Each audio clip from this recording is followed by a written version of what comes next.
Okay, good afternoon, everybody. Welcome back. We're going to pick up again since we do have only a few hours to run the second session. I'll introduce all of the presenters in the second session, and then we'll bring the first one up, Giorgia Lupi. Giorgia Lupi is a designer and researcher. After graduating with an architecture degree from Ferrari University in 2006, she became involved in multidisciplinary projects exploring urban phenomena, information and technology. She's conducting research as a PhD candidate at Politecnico di Milano at the design faculty within Design Density Lab, which focuses on the visual representation of complex social, organizational, and urban phenomena. Her research aims at designing new methodologies for interpreting urban phenomena through digital traces with a specific focus on patterns of perception of places. Currently, she's a visiting researcher at PIIM, the Parsons Institute for Information Mapping here in New York, which of course is the co-organizer of the event today.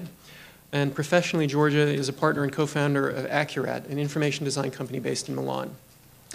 The second presenter we'll hear from will be David Curry. David is the Director of Information Security for the New School.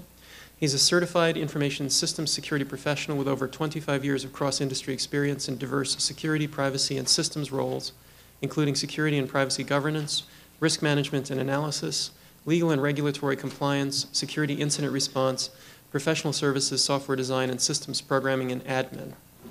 He's the author of Unix System Security, a guide for users and system administrators, Addison Wesley, as well as 2 books on Unix systems programming. He's also one of the principal authors of RFC 4765, the Intrusion Detection Message Exchange Format, IDMEF. Our third presenter will be Dean DeBeer. Dean is the co-founder and CTO of ThreatGrid, which is a malware analysis and threat intelligence platform. When not looking at improving methods to analyze malware, Dean leads incident response and targeted threat analysis for a wide variety of client organizations across the financial, federal, and energy sectors. He's a sought-after educator, leveraging his technical experience and his ability to communicate complex concepts and ideas to teach incident response and malware analysis. Previously, Dean served as an instructor for NYU Polytechnic's Network Security and Penetration Testing track. He's also a regular public speaker and has been invited by organizations such as SC Congress, AT&T, ASIS, NetWitness, Gartner, IANS, the ISSA, and New York Police Department's Computer Crime Division. Our next speaker after Dean will be Benjamin Mako Hill. Mako is a social scientist, activist, and consultant working on issues of peer production and society. He's a PhD candidate in a joint program between the MIT Sloan School of Management and the MIT Media Lab, and a fellow at the Berkman Center for Internet and Security at Harvard University. His research focuses on sociological analyses of social structure and peer production communities. Mako has been a leader, developer, and contributor to the free and open source software community for more than a decade as part of the Debian and Ubuntu projects. He's the author of several best-selling technical books, a member of the Free Software Foundation Board of Directors, and an advisor to the Wikimedia Foundation. He has a master's degree from the MIT Media Lab. And our final speaker today will be Benjamin H. Bratton. Benjamin is a theorist whose work spans philosophy, art, and design. He's an associate professor of visual arts and the director of the Design and Geopolitics Center at the University of California, San Diego. His research is situated at the intersections of contemporary social and political theory, computational media and infrastructure, architectural and urban design problems, and the politics of synthetic ecologies and biologies. His current work focuses on the political geography of cloud computing, massively granular universal addressing systems, and alternate models of ecological governance. His next book, The Stack on Software and Sovereignty, is forthcoming from MIT Press. So again, our first presenter is Giorgia Lupi. Please join me in welcoming Giorgia. Okay, so hi everybody, I'm Giorgia Lupi and I'm pleased to be here talking to you. I'd like you to forgive me in advance for my English. I hope that everything will be clear enough to be understood. Also forgive me for wearing a coat, but I'm a bit sick today. So, well, this slide is not needed anymore because Ed introduced me, and so, well, basically, I'm presenting today my PhD research, and I will present a project that we are starting here in New York City with Christopher at PIIM, investigating the possibility of using user-generated content and especially the data generated from social media services to gain insights on the relationship between people and their environment. effectively to create some alternative images of the city, collecting and aggregating the contributions that every day we share through social media, according to some parameters of interpretation that we are trying to fix. So more than a presentation of results within this speech, I would like to sum up the opportunities that we are finding, analyzing, and depicting these new layers of information that we can now listen from our cities, through a general background, mainly an overview of what we are talking about, through some points that will try to enlighten how to interpret those data since their very nature. Also briefly explaining you the methodology behind the process, presenting then the aims of the current project on New York City, which is a particularly thematic focus among the possible urban questions that we explored through such data. And also presenting why this could be, as we see, worth for a near future and which are the potential benefits of this research. Then, if I have time, also introducing a specific application we are building, which is called PIIM, related to the topic of people and environment's relationship. Well, we started this research because today, as everybody talked about, information is at the core of our everyday life. And so talking about urban environment, I think that this sentence of Richard Prutti can give us back the idea of how many geolocalized information we have every day around us. So we are surrounded by sensors of every kind, from GPS tracking systems to metro card swipes to credit cards, geolocalized payments. And so we now have the possibility to look at the physical places and so to imagine our cities as surrounded by many and overlapping digital membranes hovering the layer of urban fabrics. So the digital and the physical are increasingly meshed, we may like it or not. And among all this new layer of information at hand, there's one novel source of tacit knowledge that we think it's worth to be explored if related with physical places. And so we're talking about the million of contributions that we every day share through the diverse social media. And we're talking about the fact that those data are public, and so also quite easy to gather and quite easy to be related to physical locations. I will have a very quick recap on social media to maybe whom is not very expert. One of them that we are analyzing is Twitter, a microblogging service that enables its user to send short messages to their followers, and every day we have a lot of contributions that can be read. As you can see from the numbers, the community using it's quite large. Then we have another one which is very easy to analyze if relating to places, which is Foursquare, a location-based social network that enables users to check in at a given location, so to virtually show off and say, I'm here. Just by easily selecting from a list of venues that the system locates nearby you, or creating new venues, and so new places if you don't find them already in the system. Venues, and so places when you check in at, are divided by main typologies of activity they support, such as art and entertainment, food, shopping, commercial, and user can check in and also leave a comment on the venue. Another interesting one is Instagram, a free social network based on photo sharing. The application enables its users to take a photo, to eventually apply a digital filter on it, and then to share it with other Instagram users. So each picture, each check-in, and also lots of the tweets so far has a precise geolocalization due to the GPS system on the mobile phone. So we can easily plot them on a map, making them sediment. And as an example, here you see a map with an aggregation of tweets. Each dot that you see is a tweet. And this is useful to see, first of all, which are the places from where people contribute the most, having sorts of new landmarks to be compared with the traditional and well-known touristic and commercial point of interest. Or you can then aggregate them per area, comparing them with actual population, residents, or number of activities that you see in this area. And just to briefly recap you what we can do, each contribution, each picture, check-in, and also the tweets so far have a very precise timestamp. So we can easily understand how dynamics are evolving through time on these social media landscapes, comparing diverse weeks, so periods when special events are organized compared to ordinary periods, but also comparing weekdays to weekend days, what is it changing, looking at how seasonality is changing patterns, but also exploring the diverse hour per day. Of course, also aggregated data could be explored through time, so you can also see how things evolve in area, not just in specific places. Moreover, and this is interesting, with some of such social media, you can see also which kind of people is sharing where and when. For example, with Twitter, you can easily plot on a map the language, so the language of the contributions according to the language that people set up as the primary language on their profile. This is Milan with a sedimentation of a weekly distribution of Italian, English, French, and Spanish speakers. And analyzing such distribution, we found, of course, a confirmation of some urban phenomena, but also some first unexpected and, much more unexpected patterns within the city. Then, and this is maybe the most tricky and interesting part, you can also start analyzing the contents of such contributions. So keyword selections per area. What is that make people talk about an area, as an example, but also the type of images that people post from an area or referring to those areas. The mood of the comments that people leave to venues in Foursquare, as an example.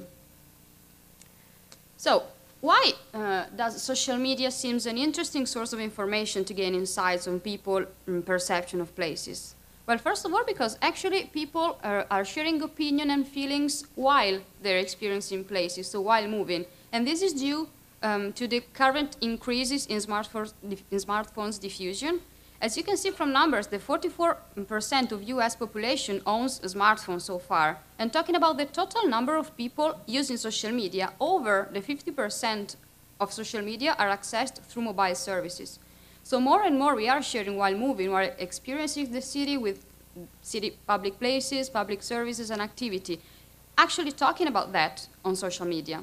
And moreover, this is a very interesting part, we do it without being asked to. So people are not answering to interviews, questionnaires, like in lots of studies that we know about urban perception and their worth. We don't say that they are not worth. But here the interesting part is that nobody is specifically asking us to contribute. When we share through social media, we just do it because we want to do it. Then also talking about possible future scenarios, lots of marketing research shows that social media analysis is one of the best medium to be analyzed in order to intercept a possible future. They have been described by so many research like fast becoming an ubiquitous tool for social interaction, and we would be wrong thinking that is only an activity for the young.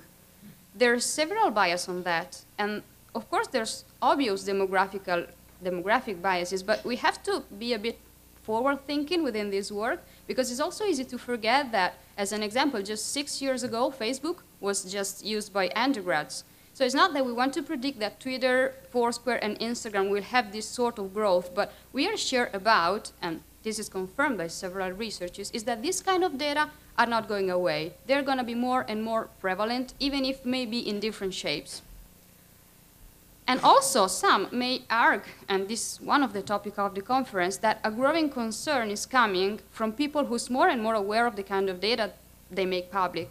But parallelly, there's a huge rise in the number of people saying that social networks are completely fundamental to their social life. So people are sharing as much data as ever before, be this photos, video, or simply updating their profile or status. So concerning data is going hand in hand with the growing importance that social networks are playing in our lives. And actually benefits provided seem to be higher than the risks to most people. Okay, but how to read and interpret this kind of contribution? So how we shape our online identity? First of all, of course, this information has to be understood from the very nature of the data that we are gathering. So why do we share?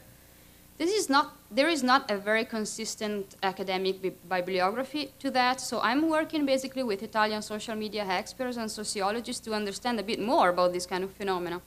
And of course, social media contributions are not reflecting the 100% of life logging, let's say. So it's not a literal transcription of reality and people life, but it's been described as a maybe even more interesting mapping of something halfway between reality and people's aspiration. We may have to consider social media narratives like stories, which writers could be aware or not. People communicate what they are interested to be evaluated for, in a way, from their peers, friends, colleagues, or supervisors also. And each communication process has to be considered so both from the side of the content that we read, and also by the side of the relationship it aims at building So tweets, posts, and check-ins have to be observed with both these lenses, content and relationship, especially because some social media allow people to communicate even when they don't have actual content to tell, but just want to show where they are, checking in, and so showing and sharing what they are seeing at the moment.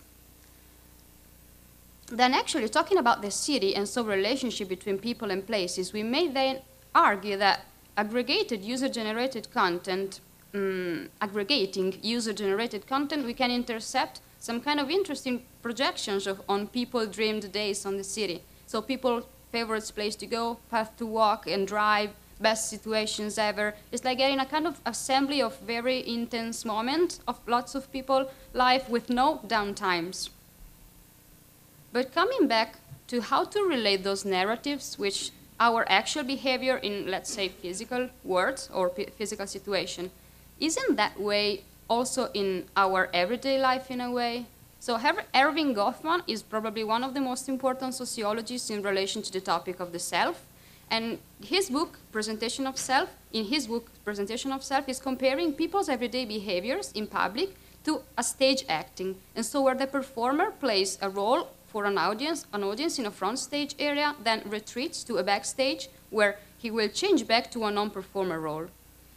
The quote that you see here is from Shakespeare that far before Goffman interpreted human behaviors in public as a sort of performance. To quote Goffman, which tells the story better than I would, our life in this model is simply a series of performances. What are our self-presentation motivations? So to achieve personal goals, first of all, to present a consistent and positive view of ourselves to the world, to conform to social norms. And the key is that we are the same person. We just act differently in different contexts. As an example, while I'm standing here in front of you, I'm engaged in a performance in which I'm trying not just to convey new information about Goffman to you, but also information about me through the confidence in which I speak on the topic, the manner in which I do so. And you, of course, are engaged in a different kind of performance, let's say of a lesser magnitude, but a performance as well, because you are with other people. And when you leave this room, you will move to another performance with a different aim and intensity, as an example. Then, of course, this is a modelization, and in ways a simplification. But moreover, trying to map the internet to the real world is a complex process. But we are starting this kind of research because if we are able to find a key for how to interpret those data and aggregate them, of course, with more consistent and traditional ones like census data, we would, as we see, we would be able to build an incredible real-time microscope to look at our cities through. In fact, I was talking about census data. These are, of course, a necessary source of information, but now not really able to map city evolution real time, while social media landscapes constitute a much more dynamic source of information. Okay, but how to do it? And this is the core of what we are doing and what we are studying, and what we will try to provide a framework for, with several experiments and methodological work behind. Well, I conducted some preliminary work in Italy, and some of it you've seen before on the maps I was showing. And furthermore, I tried to find a way to organize such information, to see how social media data crosses possible interesting questions at the urban scale. And I won't go really in depth about it, first of all, because it's still a work in progress, but also because I just want to show you the methodology mostly with this matrix that you see here. So within this matrix, we have this area within dedicated to the urban questions that we found interesting to be explored. We did this talking with stakeholders like actual Italian urban planners and decision makers. And questions are divided into macro topics, then specific topics, and then very precise questions like, as an example, which are patterns of movement of foreign people during spatial events. So we came up with lists of very specific questions at the end. We have a central part where the social media that we are analyzing are named. So in this case, Twitter, Foursquare, Instagram, and Flickr, and they constitute the bridging part of the matrix, with a still empty right column, which I'm going to fill soon, which will host other data sources that may be useful to be integrated for each specific urban questions. Then we have this part that starts from the social media that tries to indicate the differences between the social media in terms of behaviors we have to read. So why do we tweet from a place? Why do we check in to a place? And why do we share pictures of places with our friends? Of course, there's not a unique answer. We state all the motivation we found in analysis and talking with social media experts within this part. And then for each social media, we enlighten the available metadata from the API, which, as you know, are the doors that the social media services open to let the data be gathered, because they are public, again. So which kind of information can be retrieved for each contribution from the diverse social media? As an example, user ID, user language, time step, lat and longitude, latitude and longitude, so the content on the categories of the venue. So here we have all the information that we can retrieve from these social services. And finally, we have a crossing part, which is the most interesting one, that tries to merge all the data starting from the questions and tries to suggest some possible operations you can do to partially answer these questions. Then, in order to validate this methodology and the first insight that we had about those data, we are now focusing on a precise experiment that runs around the topic of areas and neighborhood definition, let's say redefinition in New York City.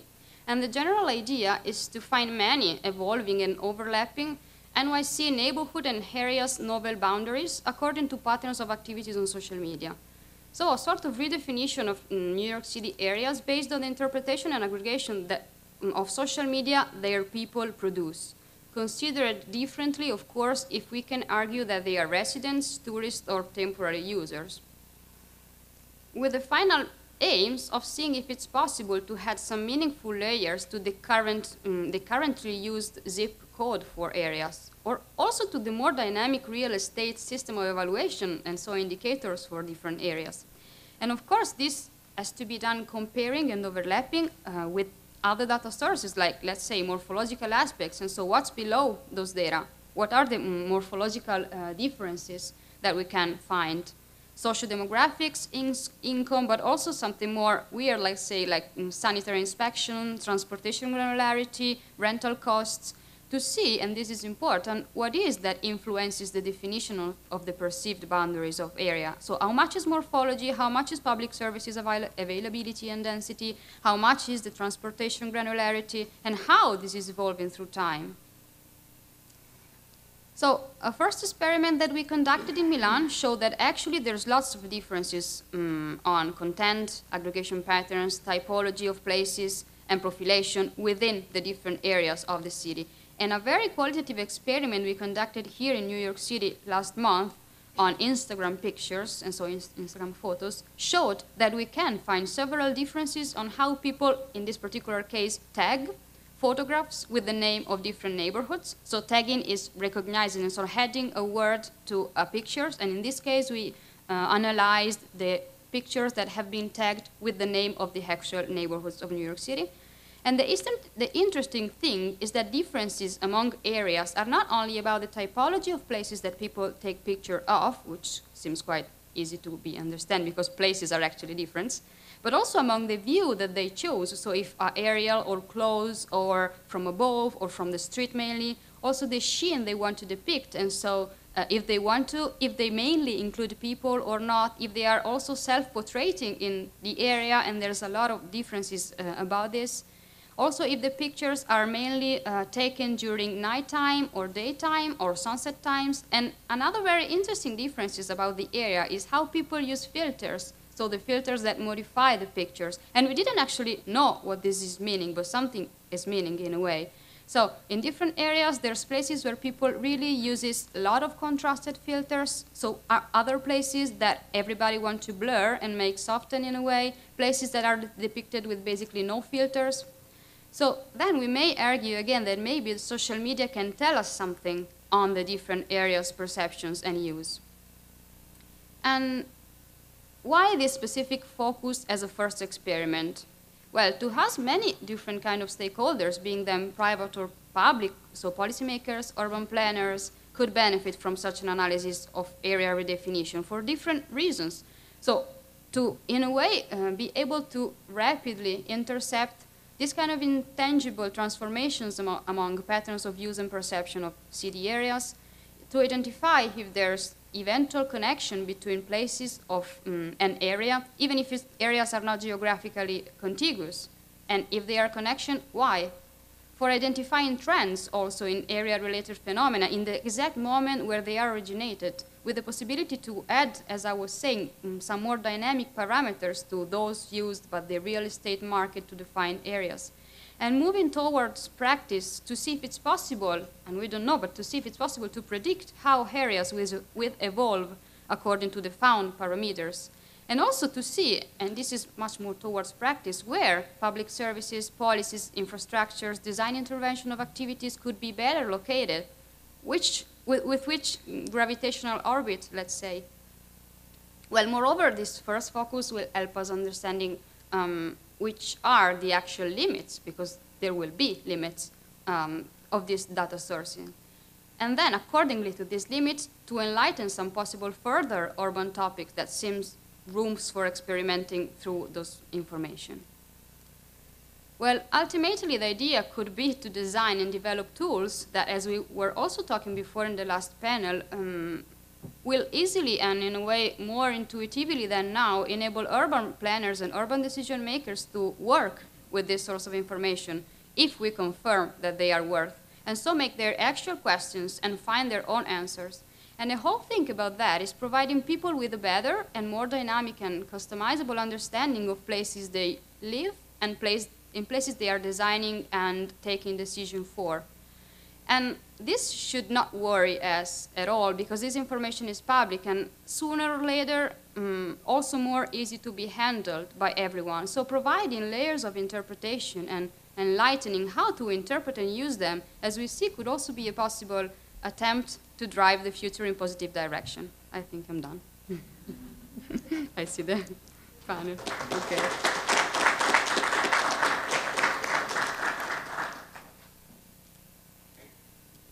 Well, you still had a minute left. I didn't mean that. No. Okay.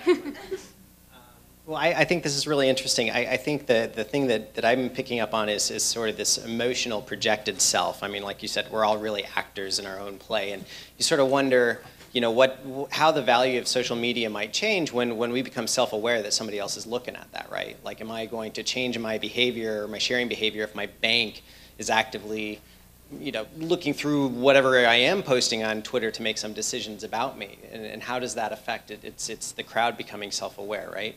So yeah. Well, basically, as I was saying, there's not really academic bibliography on that because it's a kind of novel topic. But actually, the researches that are also consistent marketing researches, so by brands that wants to research on behaviors on social media, tells that actually the benefits that we have in sharing for our social interaction outweigh the risk that we are taking, and to most of us. So it's not to say that everybody is aware, and as another interesting thing that we were talking about is that this kind of images that we may provide could also help you all understand that when you're doing accept on the terms of the agreement of the social media, are you really aware of what we can do?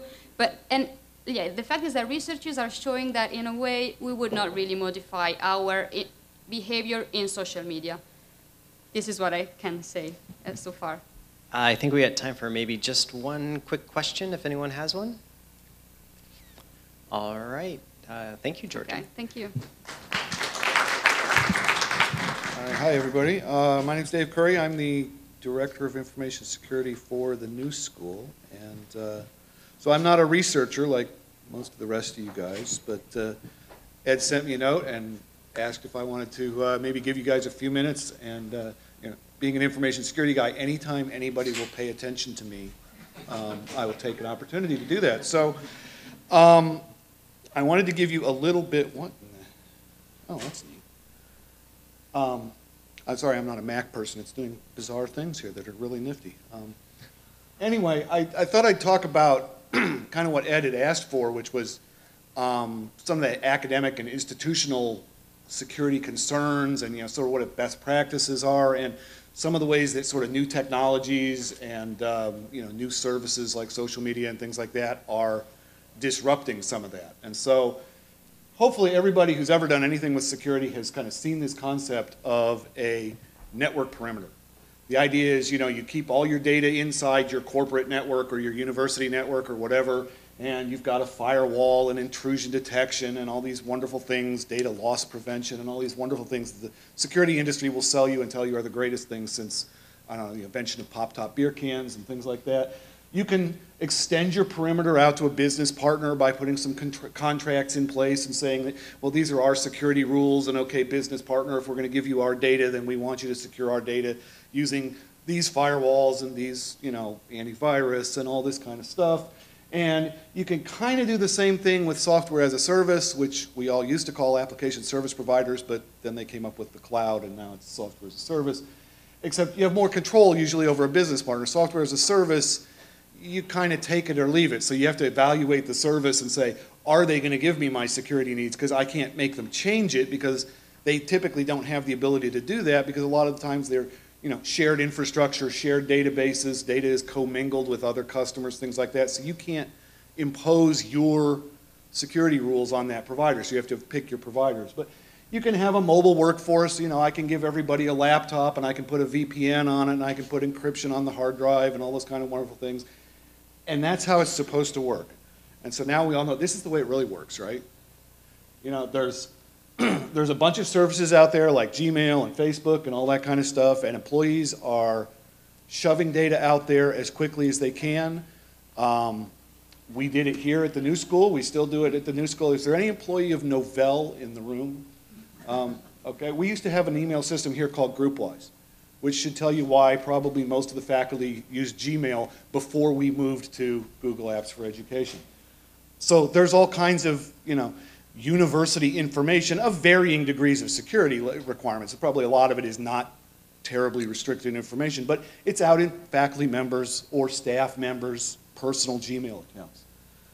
There's USB drives, there's burnable DVDs and CDs and all this kind of stuff. You know, if I used to work in the financial services industry, and it was very easy when these things came out to say, well, okay, we're not going to allow anybody to buy a PC with a CD or DVD burner in it.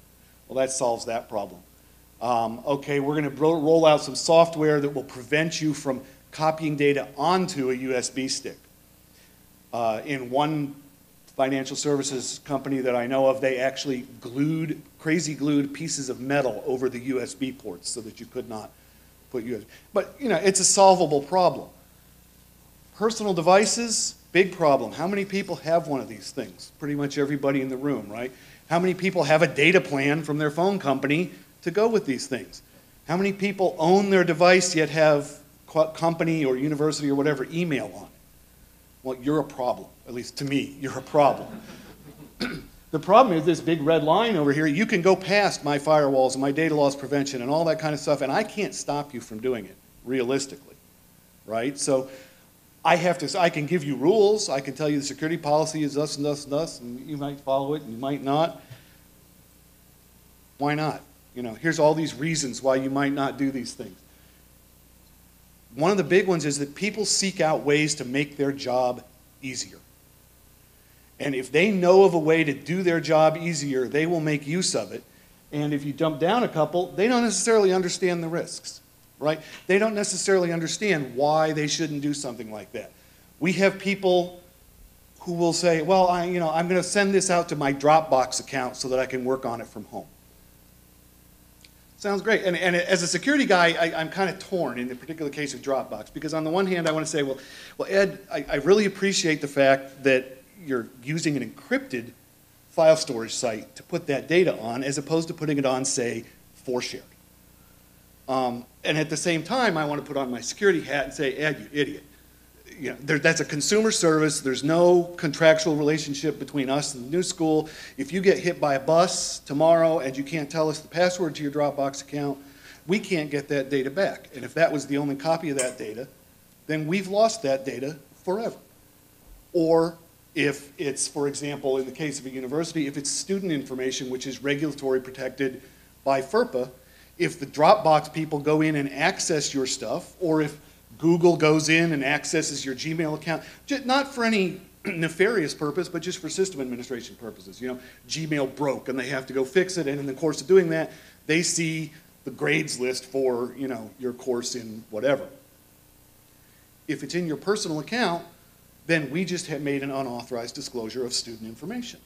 If it was healthcare information and we were a hospital or had medical insurance company, something like that, then we just violated HIPAA. If it's, if it's a financial firm, there's Gramm-Leach-Bliley. There's all kinds of things. Just in this country, there are other regulations like the European Privacy Directive and other fun things like that. But any one of those things is completely outside of my control if I can't control where you send the information, right? What are some other reasons here? Early adopters, especially in universities, but in certain classes of people in commercial organizations, salespeople, they adopt things very early. We saw, when I used to work for an insurance company, we had our sales agents out in the field. They would sell life insurance and whatever. They were using Salesforce.com way before anybody in the corporate management area thought Salesforce.com was a really cool idea. These guys had already picked up their little personal accounts, right? We had faculty here using Gmail long before the university moved over to Google. So there's lots of early adopters who will tend to use these things, and they may be using it before IT's even heard of it. And then how do we, the cat's out of the bag, like we were saying in the last panel. I think I've kind of beat this to death now, so you guys can read the rest of it on the videotape here. This is a lovely picture from the Jericho Forum. The Jericho Forum has talked about network perimeter, or the lack of a network perimeter, for many years now, but it's a nice little chart that kind of shows how things have grown. And if you look right at the first arrow on the right there, where it says the effective the effective breakdown of the perimeter, that was when we were doing VPNs to our service providers. That was back in the late 1990s, early 2000s, right? And now we're up somewhere in consumerization. Consumerization is the big word, BYOD, bring your own device, all that kind of stuff. But look where we're going. We're going further up the curve. So the notion that I can keep all of my data as a company, as a university, as a social media organization, the notion that I can keep all of my data inside this box and not have it get out is getting kind of more and more silly, right? Either I can't keep it in there because people are taking it outside against my will, or I can't keep it in there because I need to send it outside for business reasons. All these things that some of the other presenters have been talking about, some of the nifty things you can do with crowd data and stuff like that, all those things are really great, and maybe I want to do that for commercial reasons. But every time I do that, I lose control over my data. So what do we need to do? This is what we need to start thinking about. And for any of you guys who are really sort of on the security side, if you're the security researchers, these are the kinds of things you want to think about doing. Can you put the security with the data itself? So that as I copy a file, whatever the security rules for that file are, they go with it. Now, maybe doing it for a file isn't that hard. Think about doing it for a database row, okay? Or a database table, database column, database row, database cell. Can you do that? Can you do it for every different format out there? Can you handle classification changes? Data, for example, think about a public company. They make a earnings report. Well, think about Google just last week. Google, the company that they use to file their SEC filings, released their filing early. Now, once that information has been filed, it's public. But until it's been filed, it is company confidential. And they're not allowed to release it, and most of the people in the company aren't even allowed to know it because of the insider trading laws. They released it a few hours early, and their stock tanked. Well, it didn't tank, but it went down. All right? So this data changes classification over time. Well, how do you handle that? If you've given out 1,000 copies of this data, and it's in 1,000 places, how do you change the classification of all 1,000 copies? Is there a way for you to do that? Can you revoke access? Can you say this guy doesn't work here anymore, he can't have access to the data? That's easy when it's in my perimeter, right? I delete your account and I'm done. But what do I do with Ed when he leaves? How do I get all my data back from his Gmail account? How do I get all my data back from his Dropbox account? How do I get all my data off of his cell phone? Difficult things to answer. You can't rely on connectivity either, because we all know that the way you used to defeat software licenses back in the day was you set the clock back on your machine, right? Well, same idea here. If this depends on connectivity, then all I have to do is unplug my Ethernet jack and I can have the data as long as I want. So you have to be able to defeat that. And I'll give you just a last little bit on some potential solutions. This is just a couple of them, but these are things that are out there that exist today. There are several solutions. Microsoft Office actually has it built in if you want to Google for it and play with it. Also from Oracle and things like that. They have something called information rights management. It's basically digital rights management, except instead of being built around stealing intellectual property like songs and movies and things like that, it's built around controlling access to information. So the file is encrypted. It has access rights associated with it, either by per user or per role. For example, I could say, you know, all my life insurance agents have this level of access to the file. The problem with it is that it only supports the common file types. Microsoft Office, PDF, JPEG, things like that. It doesn't support cloud formats. Google Docs doesn't have it. Office 365 doesn't have it. Open Office, all those things don't have it. How do you make this universal format? Obviously, we need some standards there, right? But there aren't any standards. And there's about 6 or 7 different commercial implementations of this, none of which work with each other. And to use any of them, you have to have a client on your computer to make use of it. So it's not going to work in the general case, and there's some work to be done there.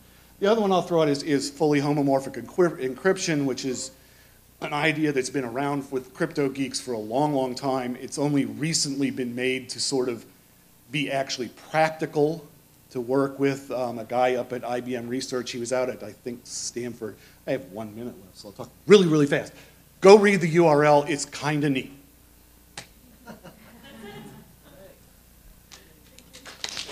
Any questions, quickly? Yeah, somehow we're having a digital problem. Zeros are turning into ones, apparently, or ones into zeros. Ones into zeros. Yeah. Zeros into ones? Yeah, Oh, 1 minute, so 0 I guess minutes, I'm all the done. same. That's good. No, that's great. I think just a quick comment. So I think it's interesting. You mentioned some things about regulations. And we've run into this in the health sector where a lot of times people aren't aware of things like HIPAA. And it seems like on the technology side, there's sort of a tendency maybe with, as you see sometimes with privacy and Facebook, where it's sort of just charge ahead until somebody tells us that we've goofed up, and then we'll kind of pull back. And that is kind of risky. Well, and it's a different landscape, too. The privacy in the United States is very, very different than it is in almost the entire rest of the world, especially in Europe and in Latin America. In Latin America, in many Latin American countries, privacy is actually in the constitution of the country. In Europe, most of the European Union countries, there's a very strong privacy directive around it. It's all very opt-in. It's all very regulated around what you can do and so forth and so on. It's not perfect, but it's not sort of the US has taken a different approach where it's very siloed. You know, we have a privacy law for library data. We have a privacy law for what you rent at Blockbuster. We have a privacy law for healthcare. We have a privacy law for finance and so forth. And they're all built, of course, all those laws are written the way most laws in this country are, which is they're written with the assistance of industry groups, which means if you look at things like Graham Leach Bliley, for example, they have holes in them that are the size of trucks that you can drive the privacy bus right through. And do, you know, it's all opt-out, it's never opt-in. And this is one of the big controversies about, somebody mentioned or Microsoft and Internet Explorer.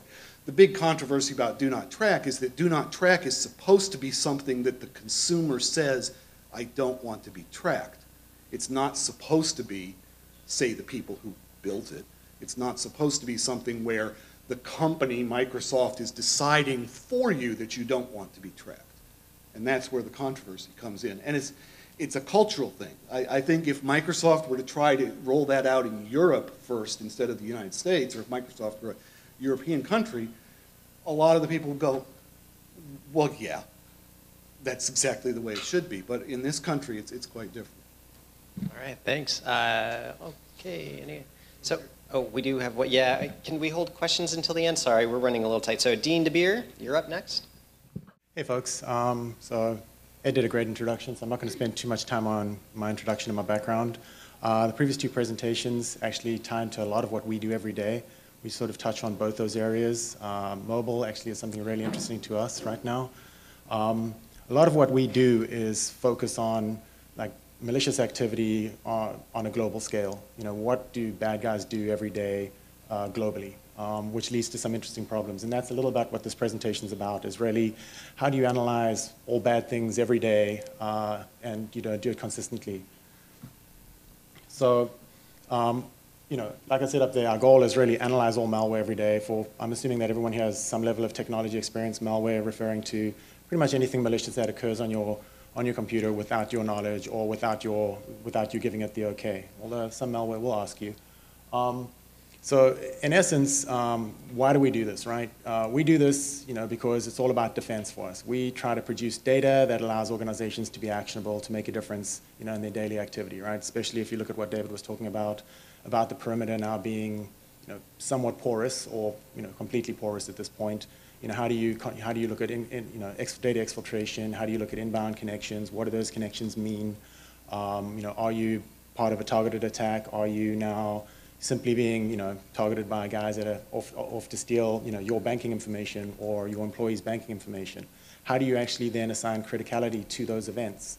So if you think of it from the perspective of one of the guys in the trenches who are, literally fighting this every day, what do they have to do, right? They have to, at some point, there's going to be an indicator of some sort that's going to point them in the right direction or point them in a direction to do some level of research on it, right? So that indicator, that whether it be an executable, a DLL, a document, or some some anomaly, or a portion of a query string, whatever it might be, right? How do you take that and you build context from that? How do you grow that into something that allows you to make a determination as to the criticality of that event? Do you define it as an event, or do you turn around and say, all right, this is an incident, we need to escalate it to the point where either law enforcement's involved, or we get the security team, the incident responders involved, we figure out what happened. The problem, the big problem with that is, in order to make a good determination and to make an intelligent determination, you need context, right? Context, the difficulty with context today is that in order to make, in order to build context, you need a large volume of content. You need a large volume of behaviors and traits of what occurs daily in order to, take that information and turn that knowledge, which is really just a large volume of, traits, and turn that into something that's actionable and something that actually is intelligence as relates to your organization, right? So something that might be of impact to me or yourself might not have an impact to a large organization or a small organization with a very small footprint on the internet, right? So the question for us was, how do we go about doing this effectively? How do we go about doing this at scale? And how do we go about producing intelligence, or the ability for people to derive intelligence from our data? Obviously, a couple of the problems that you have here are this sheer volume of what's going on the internet today. We see in excess of 150,000 to 250,000 unique MD5s a day, MD5 unique sample a day, right? A unique piece of malware a day. This number grows consistently with us. If we trended it out, it looks like a real nice, graph that goes up. The problem with this is that if you want to analyze this sheer volume of content, it becomes a problem of scaling. It becomes an engineering problem. And in order to do this, well, we built a supercomputer. We didn't intend to build a supercomputer. We started off with a small cluster, which grew into, well, a supercomputer. We actually, my chief engineer, he wants to shut everything down, benchmark the system, and see where we sit on the top 500 list for supercomputers. Right now, we think we're at about 495. So it's not a bad achievement for 2 years' worth of development in building a supercomputing infrastructure. There are other problems that come into play with this is really, where do you source your data from? And that's the big issue, right? We do a lot of our own collection of data. We have partnerships. We rely on customers. We rely on folks out there, in the world to submit content to us. A lot of this is automated. A lot of people don't realize they submit content to us through partners, through partnerships with other large companies that do security. But the larger your view, the more global the view, the better you can actually now start trending attacks. And this is not just for these types of attacks that you would see where I'm sure everyone's seen, I'm sure there's been 60-minute articles and things along these lines where you have your nation state attacks, right? Potentially China's targeting the US, or you saw Stuxnet with Iran and the destabilization of the centrifuges and the Natanz enrichment plant. There's those types of attacks, and there's those daily attacks that are seen every day. Those infections where it would be you might have heard of Zeus or SpyEye or one of those types of malware. These are basically information stealing or malware that commits fraud, right? They steal your banking information, they can log in as you, they can transfer money from your account, they can make it look like when you log into your bank account that the money is still there. So there's a lot of different types of data out there. Some malware never leaves the region it's in. It's very specific to a geographic region. The first presentation spoke about IP geolocation and such like. Malware is very much aware of where it's coming from and where it's going to. Addressing those types of problems are things that we work on every day. How do you ensure the malware thinks that it's coming from Brazil or the Far East or North Korea? And doing this at scale when you don't actually look at each individual sample, but you just see 250,000 samples en masse every day. Looking at the actual types of analysis that needs to be done. Do you do static analysis on that binary or on that executable? Do you perform dynamic analysis? We focus on dynamic analysis because our goal is behavioral traits, right? From those behaviors, we can build out taxonomies of attack patterns, taxonomies of methods for infection, for spreading, for data exfiltration. The other question that this slide will actually, this presentation is designed to answer, is deduplication, right? Point-in-time views of content or viewing content over time, right? Do you want to run the same sample multiple times or only once and feed up that same data each time? These are the type of questions that we're looking to answer here. As you scale, you tend to reduce your ability, to produce accurate data. So how do you maintain fidelity of data as you scale to these sheer numbers? And then just, your practical problems, right? Storage. You can see that, we analyze in excess of 5 million samples a month. Each sample takes, including processing and et cetera, analyzing the data, about 10 minutes. And doing that at scale becomes another problem. So what does this actually mean if we analyze just 100,000 samples a day? It means that in our environment, we use virtual machines. We stand up and tear down a virtual machine literally every second. Today, we do about 5 every second. But 100,000 is easy for me to do the math, so we're using 100,000. Each one of these analyses produce, about 700 to a gigabyte of data. That increases as we improve our analysis techniques, so we end up producing more data, which then reduces our ability to scale as we have to then parse through and analyze that data.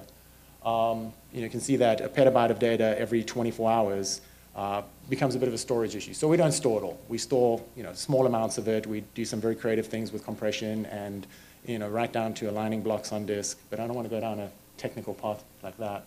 Ultimately, what we're doing is we're growing a database at, right now, probably 3 to 5 gigabytes per hour of data. So mining that data is now the next question, right? How do you mine this data for things that are of value to an organization? From my perspective as a researcher, a lot of what we look at is just incredibly interesting, right? Seeing these patterns, seeing how malware over time will spread geographically, right? Determining its I guess patient zero or that infection, that point of infection, seeing where it started, what verticals it targeted, or did it actually spread across multiple verticals? Looking at those trends over time are very interesting to us. So in order to sort of illustrate this, the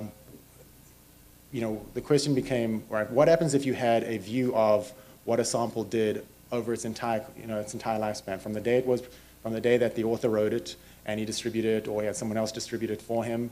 What would that sample do over time if you had visibility into that data? So in essence, what we did is we took a very simple bot. For folks that are not familiar with a bot, you have sort of the concept of botnets, the bot being the compromised host or that piece of software that connects to that botnet and then functions as part of the whole, right? We took a very simple one with very simple characteristics. We had termed it a first stage loader or dropper. Really, all it's designed to do is install itself on your system, maintain a certain level of persistence, download content from an IRC channel. I'm sure most of you folks here have been on Internet Relay Chat, chatted to folks globally. IRC is just one method you can use. We do a lot of research into targeted attacks against organizations, the nation-state types. Embedded content between HTML tags, you can do the same thing. Using social media to spread malware is very easy. We have content that we're tracking right now where updates in Twitter give the bot its new command and control structure. So from those folks that are actually security engineers sitting there and trying to block Twitter traffic at lunchtime or Facebook traffic at lunchtime, they're probably going to get dragged outside and lynched, or there's issues associated with that, right? And if you're looking at it, anyone who's done any sort of, view source on an HTML web page, right? How do you now parse all that content as it flows through your network in order to determine something that may or may not be malicious? It's a sheer impossibility at that point. Thanks. So, I mentioned at the bottom the PPI program. That's basically a pay-per-install program. Today, malware guys are really smart. They don't actually install their own software. The guys that write it don't even install it. They sell it. So they produce a product. They sell it to somebody else. That person will then, use that product to spread, a Zeus install or a denial of service bot or a spam bot or, hell, a Bitcoin miner for that matter. So these are pay-per-install programs where, I, who've never written anything in my life, can set up an infrastructure where I can install your content that you give to me at, depending on the type of content, from anything from a few cents to $20 to $30 per install. And then that content then connects back to somebody else's botnet. They gain access to your systems. They then exfiltrate data or, empty your bank account or put money into your bank account to transfer it somewhere else. And that goes into another discussion about money mules and money laundering. So that's what, running a sample for a period of 1 year generates as far as network traffic. A nice blob of, so we ran it approximately 1,200 times in a little less than a year. And that's the type of traffic it generates. Bit of a mess to actually parse through and analyze, but it gives you an indication of just how samples, how malware changes over time, right? Malware is not static. It downloads different, it downloads different elements, different characteristics. Those pieces of those executables, those bots, they connect to different networks. Some of those networks are related, some campaigns are related, some are not, some are different campaigns. So how do you then pass through that data? So this is just a close-up view. It's still a bit of a mess. In essence, what you're looking at is, in the period of a year, this sample connected to 3,700 unique IP addresses across 50 countries, across a half dozen protocols, both inbound and outbound communications. That's a single sample, right? That's all the artifacts that sample downloaded and produced over that period of time. Just a few things about it. You can see that, I don't know if anyone's familiar with the malware up there, but most of those are information stealing or banking Trojans. You don't want them on your computer. If you do, you want to call your bank. What was interesting is that when this guy, and this was somewhat interesting, and we actually figured out who the individual is that spreads this malware. He lives in Canada. I think he's 22 now. If you want his address, we have that. But he initially started using his botnet to mine Bitcoins. And so first off, I don't understand how Bitcoins actually work, but apparently they're worth about $25 US, like real money. And there's an algorithm associated with mining Bitcoins. It uses the GPU processing on your computer in order to do it. But when you do the math and you look at the time associated with it, your power consumption, you actually don't make much money at all. And you need a large volume of bots in order to do it. He had about 2,100 doing it. He was probably making about $150 a month. So he then obviously very quickly moved to installing other people's software and making probably in excess of about $100,000 a month now. So, ethics aside, it's a good business model. Obviously this is, for us, it's a really interesting, sample to analyze. We see a lot of interesting things. I'm not going to go into what fast flux is. If people want to know, they're welcome to ask me. Basically, it's a way to maintain persistence using DNS. So there's a lot of new discoveries that have come out of this, different techniques for evasion and such like, all of which allow us to improve our defenses. So here's just a few graphs and slides of what that data looks like and what you can do with it when you have this volume of data. So looking at a single sample, we drill down into an IP address, right? So that sample communicated with that IP address. And from an engineer's perspective, from a security person's perspective, they now know to look for traffic to that IP address, saying, well, that's important, right? If we see traffic, it may be related to an infection of some sort. But that's a point-in-time view. So what happens if you look at that IP address over time? We can see that this IP address was associated with humanbodyfitness.com. If we actually drill down into that IP address now, we can see that it's actually associated with multiple domains across over time. Those domains themselves, I don't know how clear that is, but when you start looking at the domains, you'll start seeing patterns appearing. For example, theme slot, whom slot, clap slot.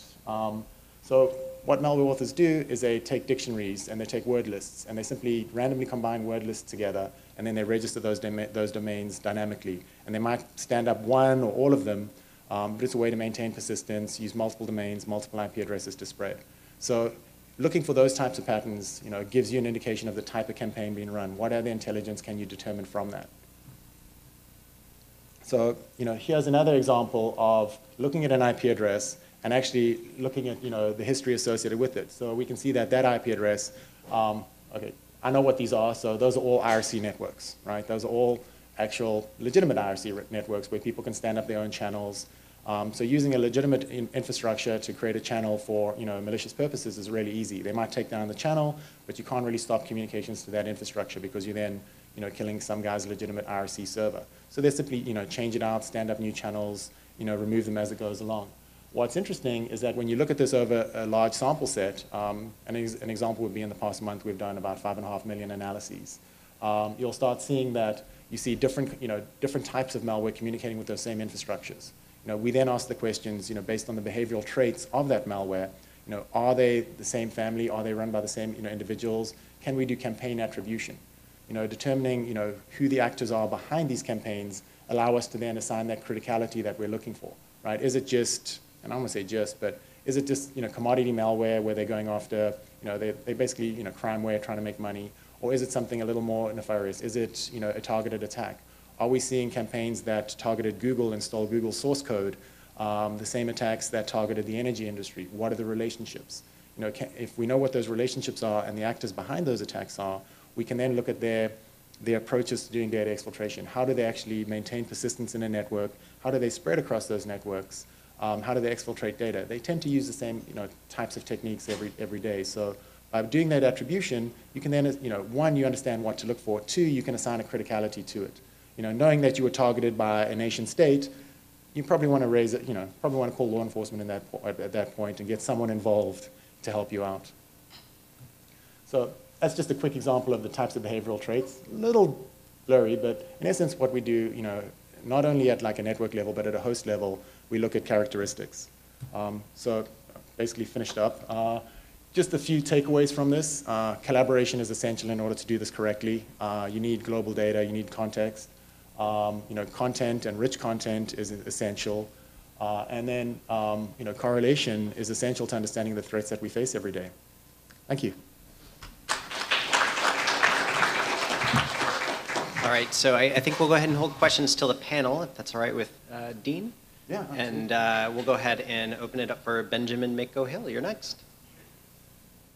So, all right, so thanks for that introduction. I'm going to talk today about failures of collective action.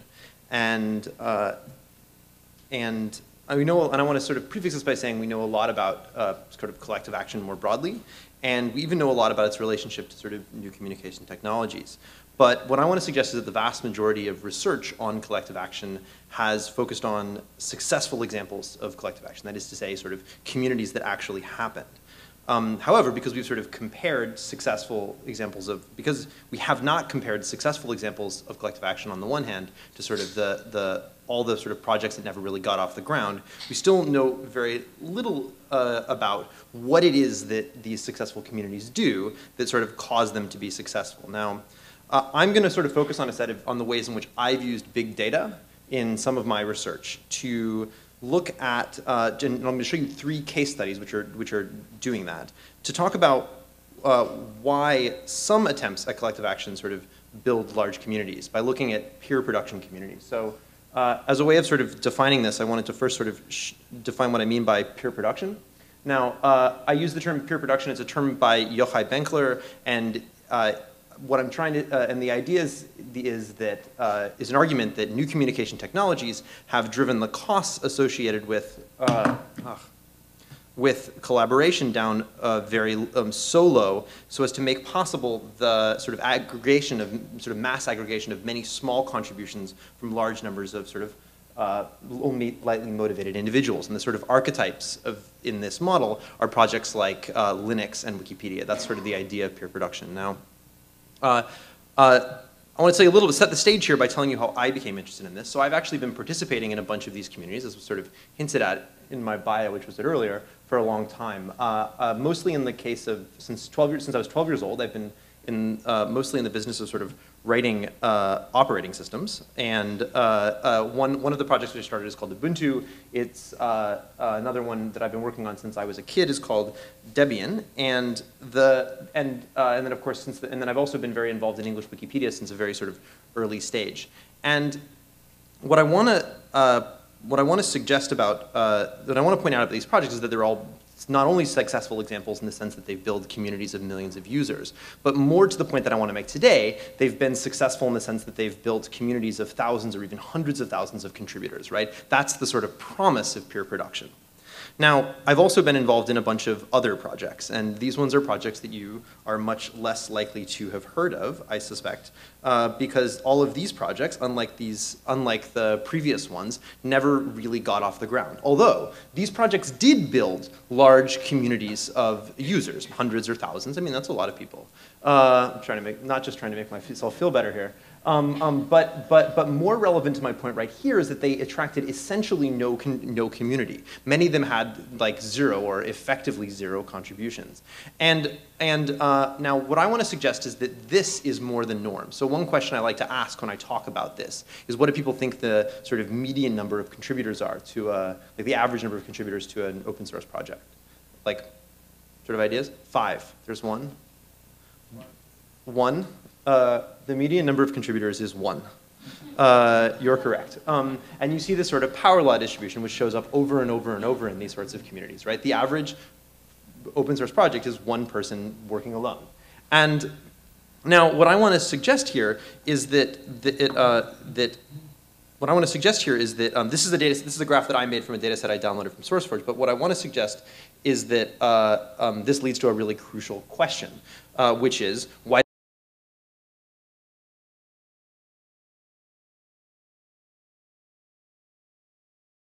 Here because I think that it highlights a good point, which is that which has been pointed out by a number of people, which is that that there's actually been some great studies of sort of success in this space that have suggested that even among the successful projects, that is to say, the projects which have become sustainable, built user communities, released multiple times, sort of are seen as worthwhile endeavors by the people who create them. Even among these projects, the median number of contributions the median number of contributors is 1. Now.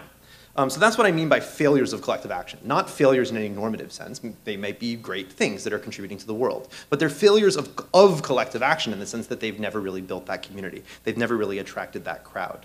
Now this is also exciting, but I think this is exciting in some perspective because when we now, by taking advantage of sort of big data methods and a bunch of these data sets, like the data set that I used to generate this graph, we can now actually start to ask why it is that some of these communities have taken off, right? Because historically, if we're studying, for example, social movements, understanding why it was very hard to see the failures, all the people who tried to organize a protest but never got anyone to show up.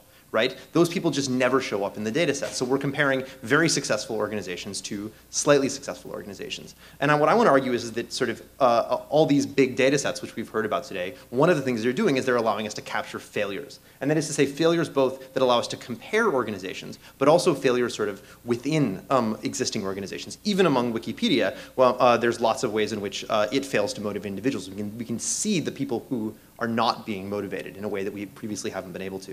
So that's sort of my approach here, is to use these big data methods to consider these sort of previously invisible failures.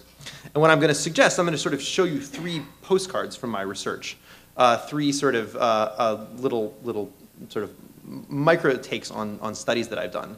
And I'm going to suggest that a sort of meta finding here, which is that a lot of the incentives which have historically been used to sort of encourage more contributions, a lot of the ways in which we thought about sort of promoting collective action, what we learn is that very often these things introduce a set of persistent trade-offs between more contributions on the one hand and sort of high quality contributions from a full range of participants. Now, of course, so far I've talked about software, and I've talked about software, and I've talked about some other projects, and I've talked about Wikipedia. But I want to suggest that there's a sort of wide range of these sort of peer production projects that range from sort of citizen, a lot of the things we've heard about today in some cases, right? Citizen journalism on the one hand, a bunch of grassroots mapping, this is just an example, and then a whole bunch of work in sort of remixing communities, which is where I really sort of got my start as sort of studying this space. Now, by remixing, I'm referring to sort of the reworking of, like, you know, it's just similar to how we think about remixing in music, the idea of sort of reworking existing artifacts. And there's a whole bunch of these communities out there that are supporting this on the internet, all of whom are producing these sort of big data sets. One that I'm going to talk about now today is Scratch and the Scratch online community. I'm going to talk about 2 pieces of work that I've done there. Now, Scratch is, as I've suggested, a remixing community, except you see this power law again, right? The median number of remixes that a project in the Scratch online community receives is 0. Most projects are uploaded so that other people can get involved in them and begin to work on them, but the vast majority of the time, no one does. Now, so that leads to sort of just a rephrasing this the question that I asked before. What qualities of Scratch projects or their creators are associated with more generative projects? Now, I'm using the term generative here as a way of sort of getting at one aspect of collective action.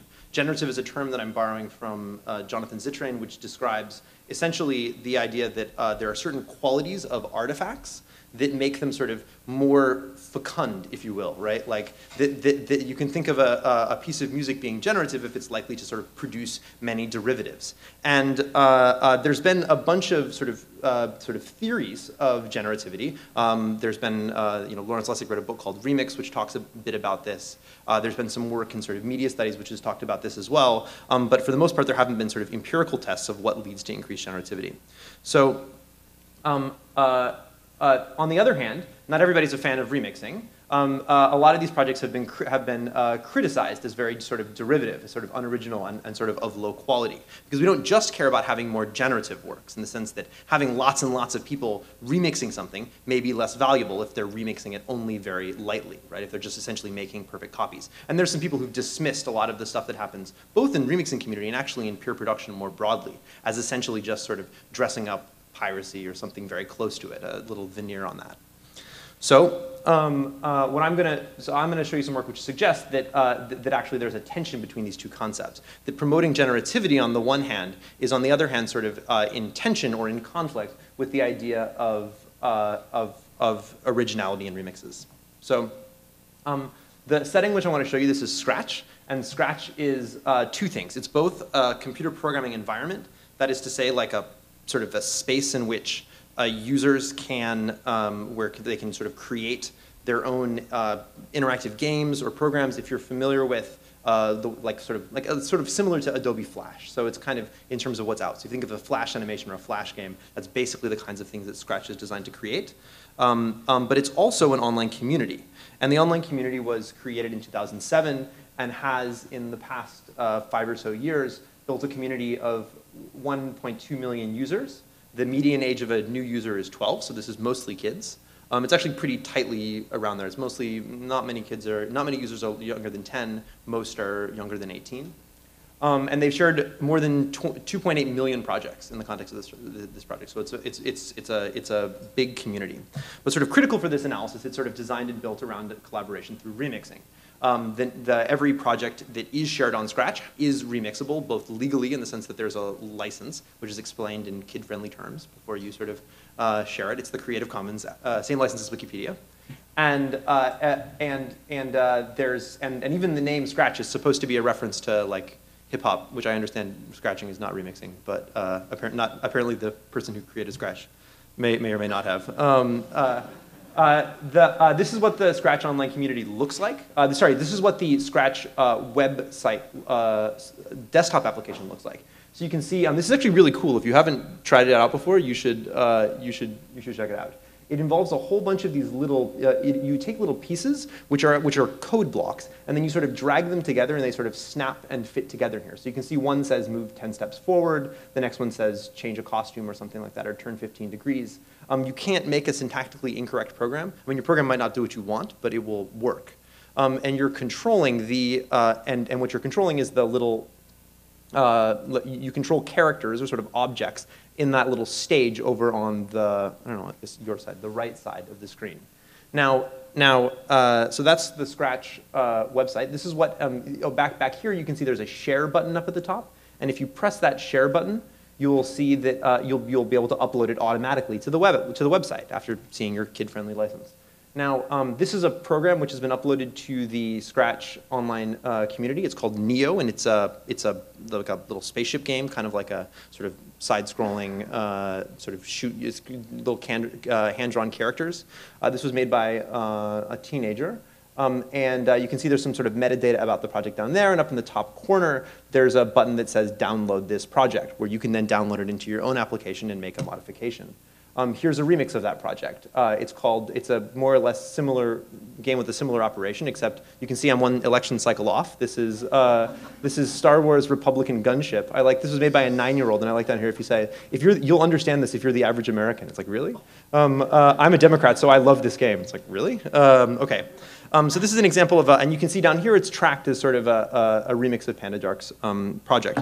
So remixing also involves much more complex collaboration. Actually, a huge amount of the activity in Scratch that constitutes remixing is more like this. This is an organization called Gray Bear Productions. It was actually, they refer to themselves as a company, but there's a whole bunch of these sort of companies or collabs which are producing, working together to produce a whole series of programs. So this is, you can see, a game which is being made by a group of people who are sort of remixing each other's projects as a way of producing a final sort of claw game, or some working version of a claw game. They produced, this particular organization produced 6 games with over 3 months with 17 remixes per project.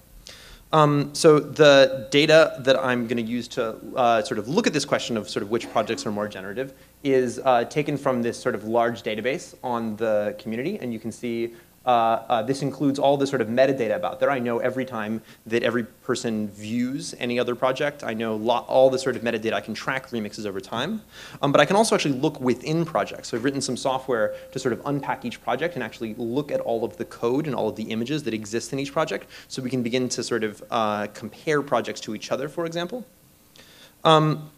And then the results are going to test what I'm going to suggest are sort of 3 major theories of generativity, sort of what qualities are associated with generativity. So one theory is that comes from a couple places, is that simpler projects will tend to be more generative. In the sense that they're likely to be sort of incomplete and to invite elaboration. So this was sort of in the case of software, people suggested that if you release early and release often, your software will become a collaborative success. The idea being that if you sort of work to perfect everything, you might succeed and then no one would want to work on it, or you might just appear to have succeeded and people will not see an invitation to get involved. There's some sort of parallel theory called the principle of procrastination, which means sort of the less you do, it's going to work. Now, there's reason to believe that that's going to be held back by a sort of threshold, in the sense that the simplest possible project will have nothing, right? It's a blank page. I don't know, maybe it's a philosophical question whether a blank page is enormously generative or not, depending on what you think is there. And I'm interested to have that conversation, but I'm going to hypothesize this sort of curvilinear relationship.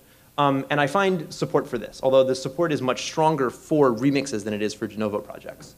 A second idea is that remixing will involve, that remixing will be more likely when we're talking about the works of more prominent creators. And the idea here is that sort of the act of remixing involves a form of cultural conversation, right?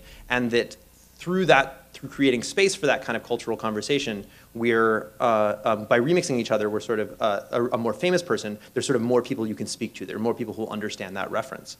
And again, we find support for this in Scratch, the works by more prominent creators. And I'm measuring prominence here by how many projects they have, by how many followers, how many times they've been viewed, their previous works have been viewed.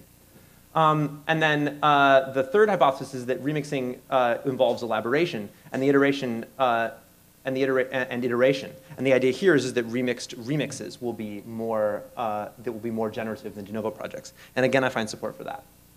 But as I suggested before, we also care about originality of remixes, right? And one argument, which I'm going to sort of suggest, is that the qualities that sort of, the way in which you sort of attract more sort of make things more generative is by attracting sort of maybe less motivated or less skilled contributors. And that in fact there's a sort of trade-off, there might be a trade-off here.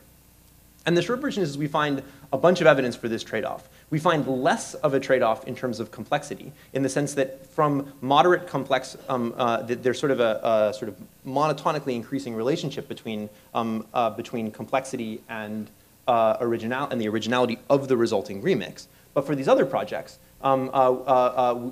we see strong evidence of a trade-off. And we even see a trade-off over sort of the second half of that graph there as well. Now, the takeaways here are that projects are more likely to be remixed when they are moderately complicated, created by prominent creators, and more cumulative. But in each case, there's a trade-off in that these factors are associated with less original forms of remixing behavior. Now, I think I want to show you something else that's kind of cool, which is failure sort of, we can think of this as sort of failure within an existing, failure within a place that I think a lot of people think of as a very successful project, right? Wikipedia.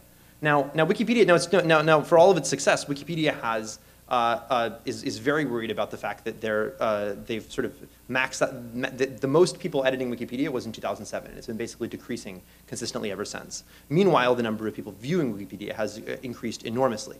The proportion of people, it used to be that 1 out of 3,000 editors, viewers of Wikipedia became an active editor. These days it's more like 1 out of 5,000. And people in the Wikimedia Foundation and people in Wikipedia are very worried about this idea.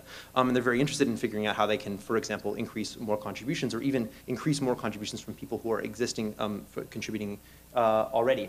Now, one way to do that is with awards. We can think of sort of creating these sort of social awards. Like you think of badge systems or just these very simple systems where people can go around saying, thank you for this, here's sort of a gold star. And Wikipedia has such a system of gold stars, which I'll show you. But there's reasons to believe that maybe these don't work for everybody. There are some people who will sort of contribute to the public good, but only if they're going to get recognition. Alfred P. Sloan has his name on, everything. He's got his name on my business card at the Sloan School of Management, and he's given away tons of money with the idea being that he's going to get recognition. But Maimonides, a rabbinic scholar who sort of, among many other things, suggested a ladder of sort of charity that said that some form of charities were sort of better than others, and his suggestion was that that it was better to contribute to a public good if you didn't. It was like to make if you didn't get credit for it, that it sort of made it more honorable. And there are plenty of people who will only donate if they get credit. So our question is, do awards produce these sort of consistent positive effects? And I'm going to look in Wikipedia to answer this. Now, what Wikipedia is, Wikipedians give these sort of awards to each other. Again, these are sort of social awards. There have been about 8,000 of them, and they're called barn stars. And this is what they look like. I'm going to use sort of another sort of, I'm going to look for these sort of little, the way in which people are more or less motivated to contribute by looking for these sort of relative failures within the full corpus of Wikipedia. This is like, studying Wikipedia is just so incredible in this sense, right? You have everything. You have every interaction. We have all editors edits barn stars. It's 6 terabytes of data, but if you can make it work, you can, and if you can find ways of extracting data from it, you can get great stuff. So we use a set of custom-built parsers to sort of diff each history to find all these barn star recipients. This is what a barn star looks like. Barn stars are sort of given on people's sort of message board, or their sort of message page in Wikipedia. And here's a barn star given by the great llama to Jimbo Wales, whose face you have seen and will soon see during Wikipedia's fundraising drive, saying, here's a barn star for creating Wikipedia, among other things, being kind to others and creating Wikipedia. And Jimmy will turn around and then take that barn star and he puts it on his webpage under a section called one of Jimbo's many barn stars. He essentially creates a trophy case. He's an Alfred P. Sloan, right? But not everybody in Wikipedia does that. In fact, only half of people in Wikipedia turn around and use that award as a way of showing off. This is the homepage for Magnus Manske, the person who created the software that runs Wikipedia. He's been given tons and tons of barn stars, and as you can see, he does not show them off or refer to them in any way.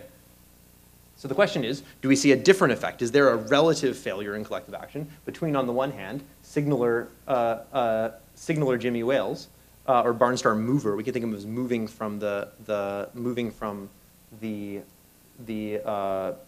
inbox to the sort of front page, or the non-mover Magnus Manske. I'm going to look at the number of edits people make, and I'm going to look at what frequency they burn out on average. But what we see here is that in general, these barn stars tend to come at sort of peaks of editing behavior, and that's actually a really sort of like a striking thing, is that we see that these barn stars, that after people receive barn stars, they tend to see steep decreases in activity. And part of this may be that because people tend to get awards at periods when they've just done a lot of work and they're likely to do a little bit less work afterwards. But that steep decline, but there are reasons to believe that it may actually be discouraging them in certain senses. Barn stars act as a set of sort of like the little award as a sort of job well done. Sort of here's a sense of finality, and that's something we can see by looking at this sort of large observational data. What we see is that there's this sort of smooth move up to this peak and then down among the signalers, among the people who are sort of moving their barn star and showing it off, the trophy case builders. But but more shockingly, among the people who do not move, those non-signalers, we actually see a relative decrease down, and that decrease is relatively large. It's about 4 to 5 edits a week, or 4% of the editing activity. That actually giving the award is over and above that sort of normal spike in activity. It's actually associated with a relative decrease. Now, that's sort of no, I'm not trying to call Wikipedia or this one a failure, but it's a kind of relative failure that by taking advantage of these big data, we can really get at. Now, the sort of conclusions here are that awards have these sort of differential effects, and that these are sort of consistent with theories emphasizing these distinct motivational profiles. It's the kind of question that we can now look at by taking advantage of a lot of these data sets, which make these failures more visible. I'm working on a bunch of other work right now, which I'll just give a shout out to, which is that I built a data set in the last 8 months of 80,000 wikis, essentially all wikis, public wikis out there, and I can track users across them as well. And so I'm beginning to look at a whole bunch of questions related to the way in which organizations will succeed or fail, right? We have the same graph, right? The vast majority of these wikis never really take off. I mean, this is I've got, my whole hard drive is full of these. We see this over and over. But I think that it represents this really important opportunity to answer what I think is sort of a lot of people think of as the promise of peer production, or the promise of open source, or the promise of, in some ways, new communication technologies, right? This idea that if we're going to publish stuff openly, a community will come and improve it, and we'll get stuff that's higher quality. And I just wanted to suggest that there's a bit of a gap there behind sort of attracting communities. We've studied the successful projects, right? There's 5,000 papers published so far on Wikipedia.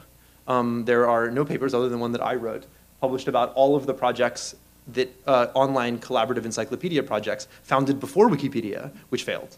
So what I'm trying to suggest is that by looking at these failures, especially through big data, but through a whole set of methods, we can really have an angle on answering that question. So that's what I've prepared. Thanks.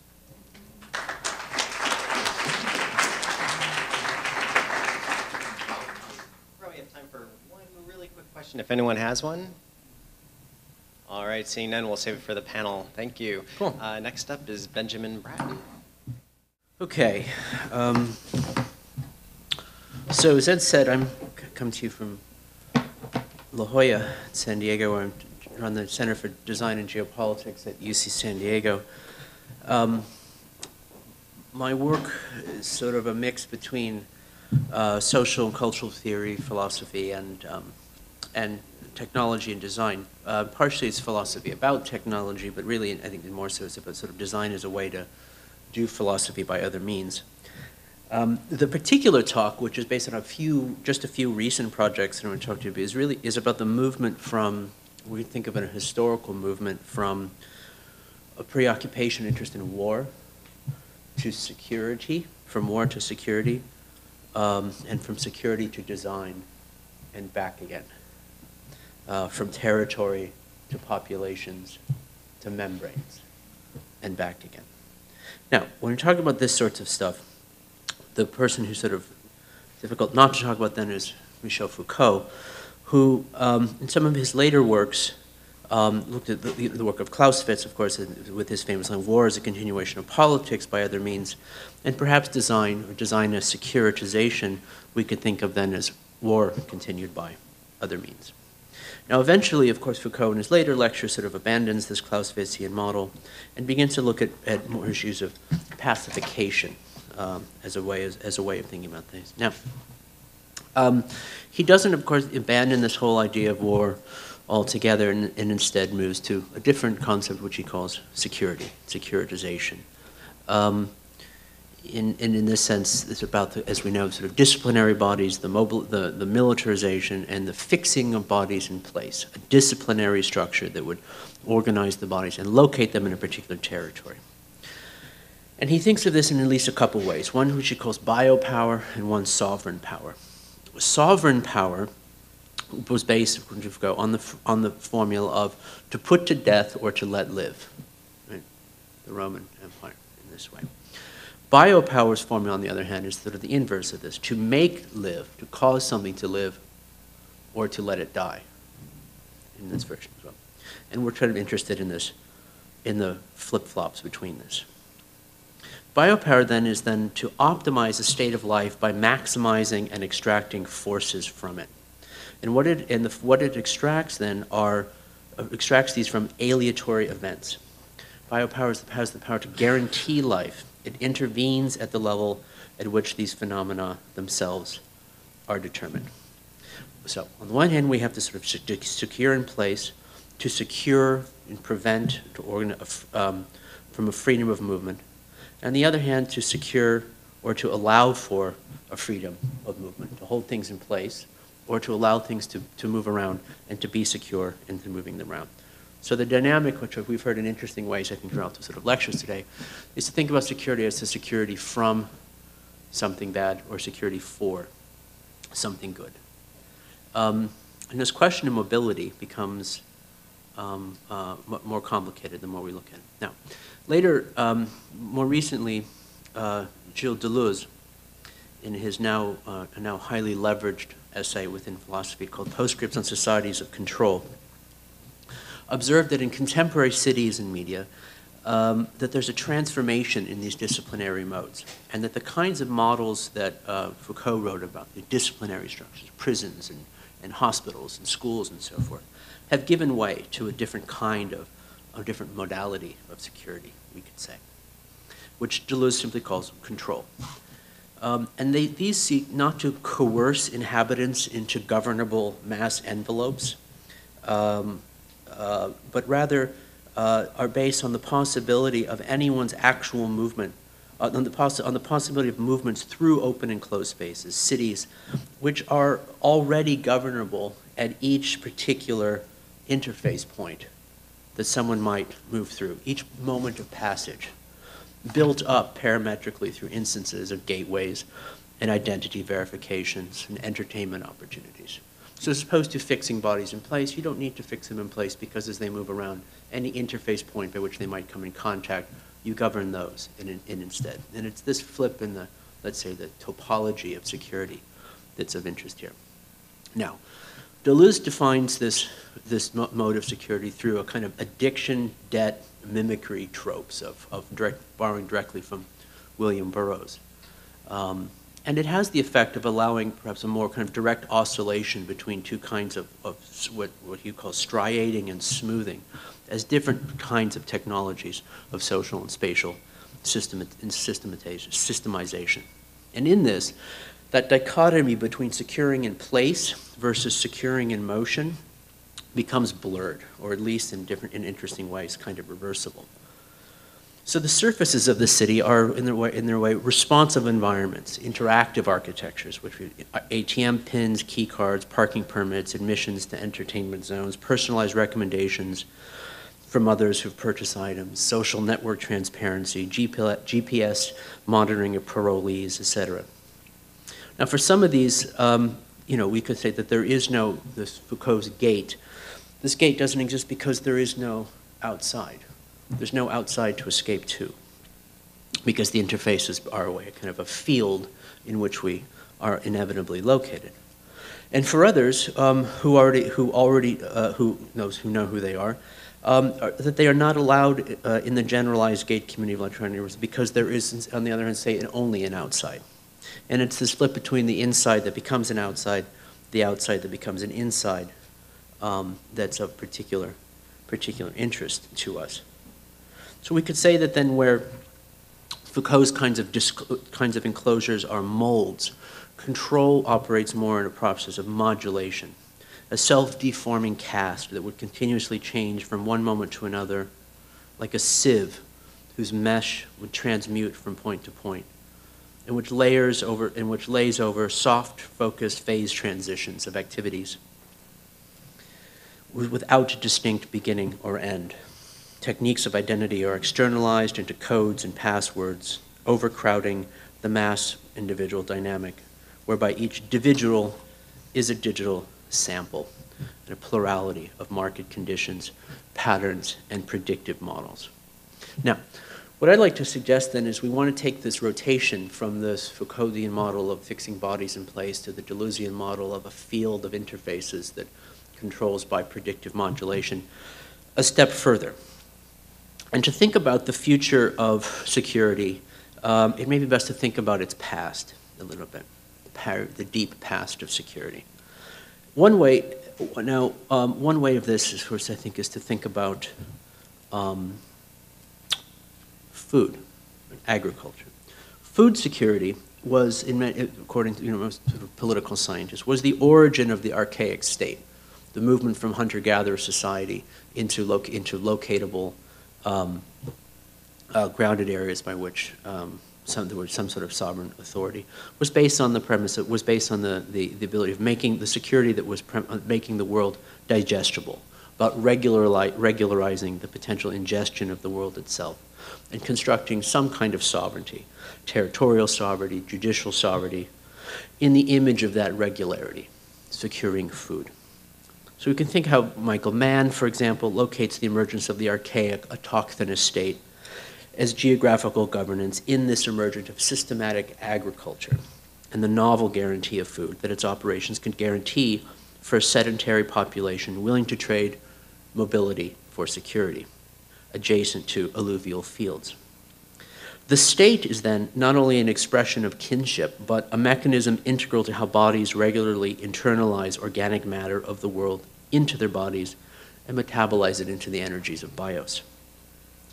Roberto Esposito invokes Merleau-Ponty in observing that it is precisely living flesh that constitutes the tissue of relations between existence and the world. Here then, in this bio-eco-governance inscription, already at the essential core of governmentality, not only does the spatiality of flesh allow us to recuperate a temporal dimension, but it constitutes precisely their tangential point. And from this, a transformed philosophy of geography that rediscovers by analysis of the visible and the flesh a simultaneity of time and space, which makes there a historical landscape and a quasi-geographical inscription of history. Now, Deleuze's model is for the security not of bodies secured in place, but of interfaces through which bodies modulate their mobility in the city and across the earth. Interfaces, however, are always reversible, and so their ability to guarantee territory, interior versus exterior, is always reversible as well. Any inside versus outside dichotomy is always a temporary state condition, which might in time flip state conditions, becoming an exterior. And with the flip of state condition also flips the conditions of the state. So at the level of the earth, many of these interfaces remain surfaces. They are membranes. And I'm interested particularly in this, which I'll discuss today, in the designability of their epidermal qualities. I'm interested in the movement from wall to interface to skin. I'm interested in then and also in how the naming and tracking of things and the relations becomes a direct expression of that epidermal mode of security, where securing in place and securing in motion become the same thing, where motion through space becomes only a precondition for the field relations that any thing might enter into with other things, generating more and more addresses. And here, wet surfaces of things and the granularity of things are both conditions on how they sense the world and how the world senses them, and thereby how they are secured and how they provide security, reversible or not. This is then the designability of skin, which is food by other means, and thereby necessarily the state by other means as well. Now, Let me back up for a moment and explain precisely what I mean by the designability of address.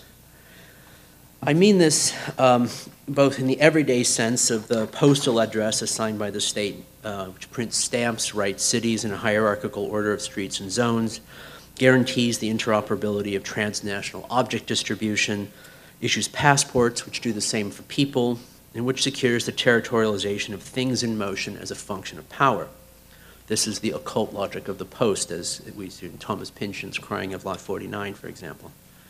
Our phone works because of our phones work because of mobile country code, mobile network code systems, in which the pairing of SIM card, phone number, NIC card provides the addressability of you in motion.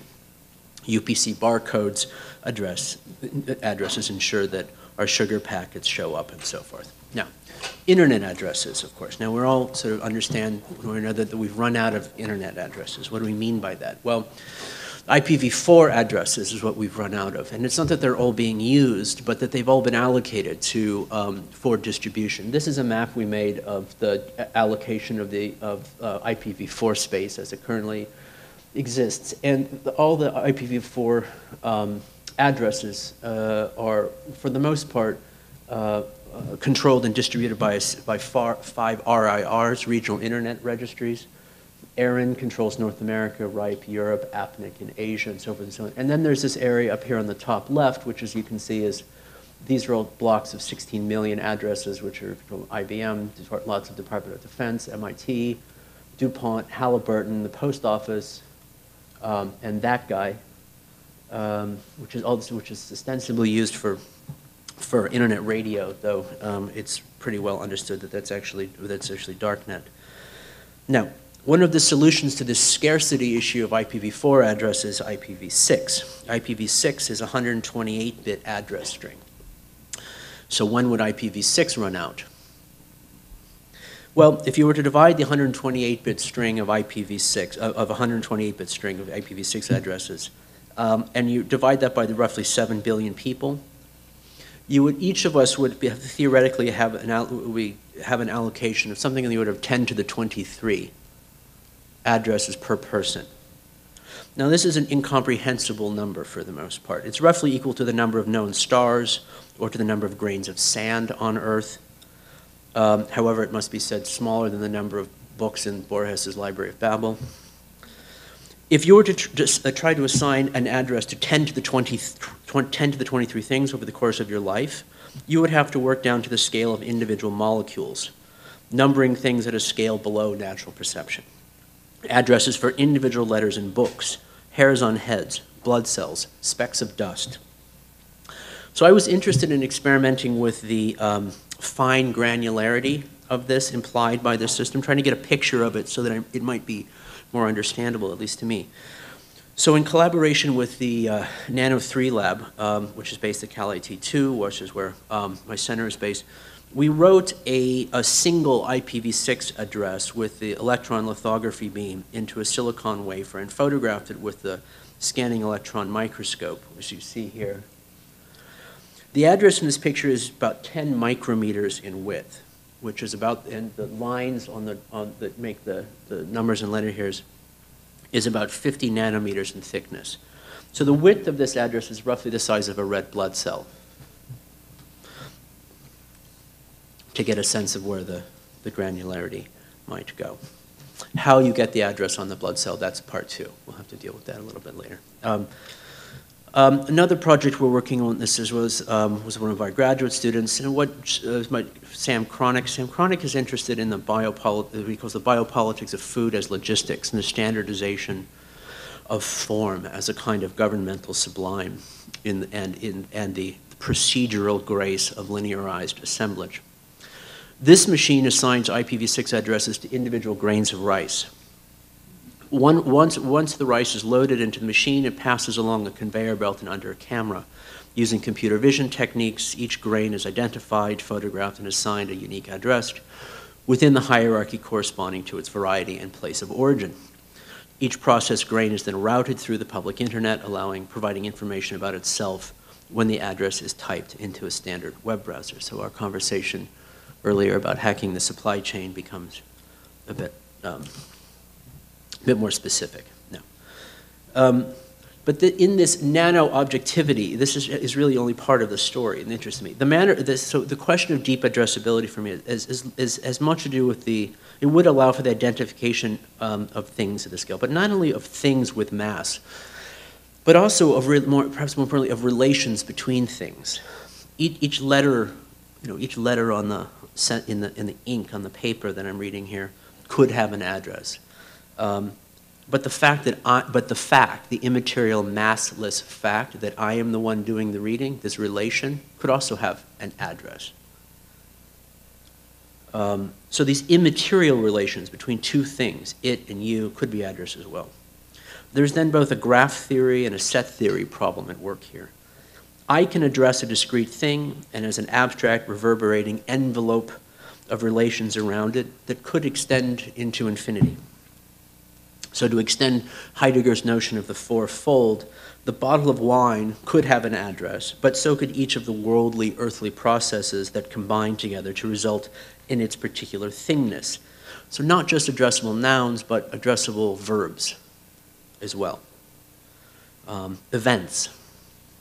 So deep addressability, as we work with it, includes not only discrete entities, but also multiple levels of abstraction, as well as the traces of those entities, and even the abstractions that we hold for them.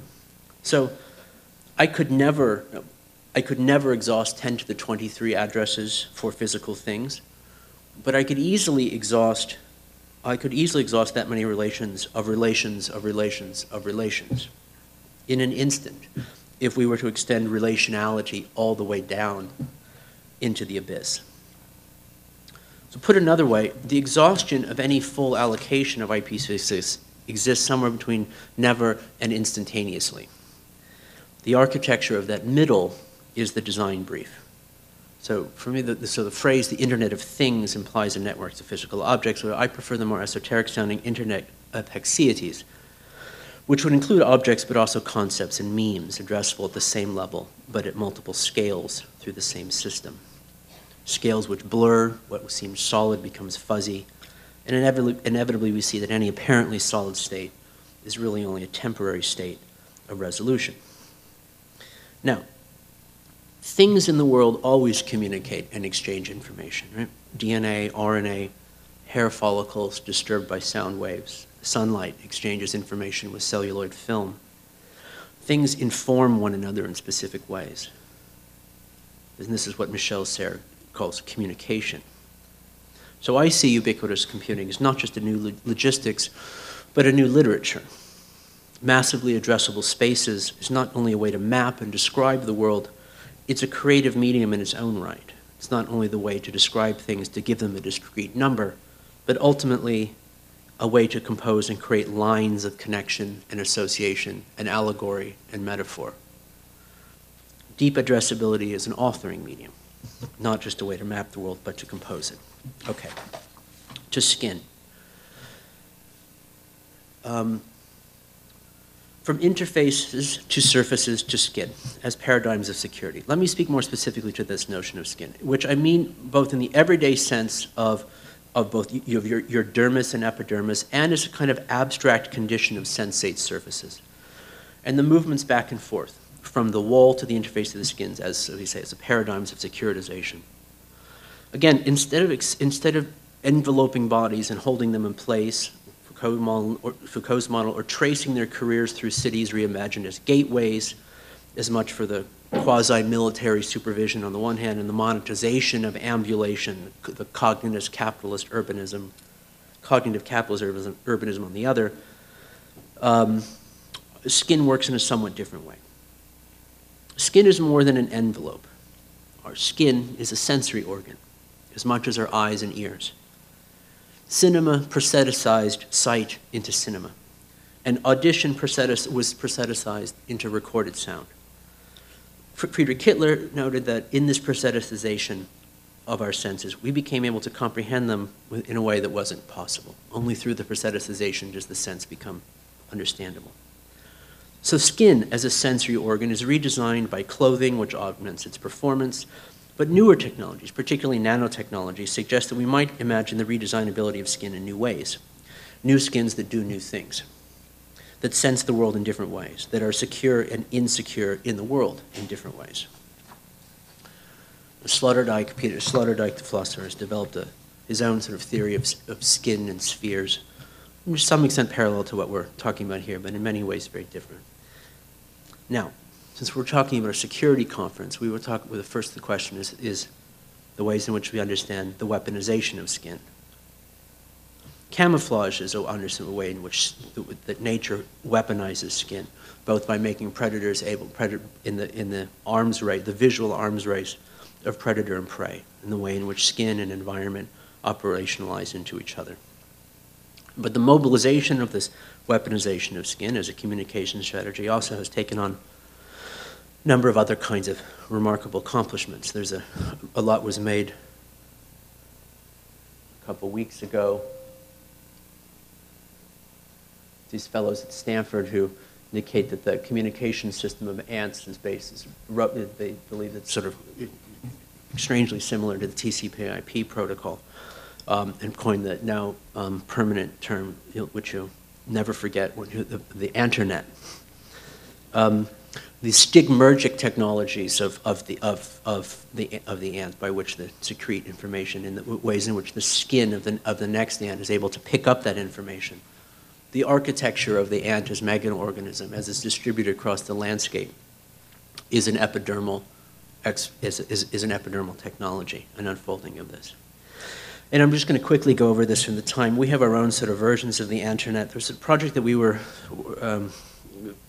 working with a little bit earlier on, that was previously run by Cisco, called Planetary Skin, which was their initiative to take all of the predominantly satellite and sensor-based databases in the world and to organize them together into a giant common database by which we could see everything all at once and be able to mobilize and adjudicate ecological information primarily in a way that would be more comprehensive. But going back to this questions of the governmentality as before, I mean, one of the things that's very important within political theory at this point is the idea that the state or the modalities of the state are largely determined by what it is that they're able to see. What states and modes of governments can see and what they choose to see at different points in time determines the content and the form of what it is that they're able to govern. Not just what technically can see, but also what they choose to see.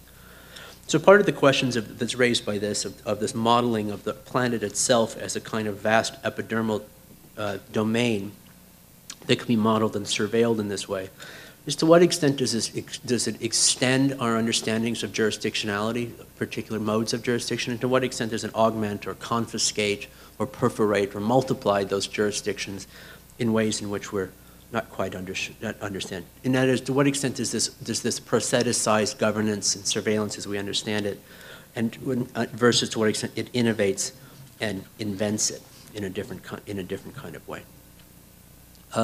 And it's an important point. We're talking about the ways in which these modes of governance externalize themselves, where states themselves with data.gov and so forth. I mean, states have always been information gathering mechanisms. But to the extent that those mechanisms are turning themselves inside out, and the mechanisms of governmentality is based upon the fact that this information is becoming instrumentalized by its external communication, that those inversions of seeing become part of the modulation we're interested in here as well. But we could say then that part of the shift at work is maybe from the James Scott model of history of states is what states see. Perhaps it's moving more to something where states can determine what it is they sense. States are what they sense, and what they choose to sense, and what they choose not to sense. Now, let me get to the projects quickly. What I was interested in for this particular one series of projects that we're working on was the designability of skin. Here's a few of us at the Nano 3 labs here. There's Ed in the back somewhere over there. And we're beginning to do some collaborations. Oh, 5 minutes, okay. Real fast. We began to do collaborations with the Center for Bio-Nanoelectronics, UCSD. And this is me and some of my graduate students in the lab there. They do a lot of work for the Navy, and one of the things that they have invented is a kind of ink that smells explosives. So they put the ink goes on a sensor on the uniform of the soldier, and there's different ones that are tuned to smell different varieties of IEDs. So the soldier will go into an area, and if there's an IED in that particular area, it will notify them of the presence. And these have a parts per trillion sensitivity. So this was, of course, of interest to me, to sort of think about how, what it is you might do with this and how this would relate to some of these kinds of questions that we've been working with here as well. Now the next thing, as you see here, this is not going on clothes. The next generation of these technologies is going on skin, but for tattoos. Now, the idea of being able, because they were funded for explosives, of course, because it was military funded, but the basic principle holds the same, that the ink that can be put on the skin in one way or another can transform or augment what it is possible for that epidermal organ to do, and how it can relate to sort of the world. So very quickly, then, a couple of the projects that we've done just really in the last few weeks with this. Graffiti as an environmental sensor. One of the things I was interested in with this has to do with the architectural surface and thinking about the architectural surface as a kind of skin here as well. So what we have is, of course, our portrait of Foucault, in which is rendered in this explosive sensitive ink, which when sprayed onto a building surface and connected to the necessary microelectronics, will react to the presence of explosives in the space of the building itself.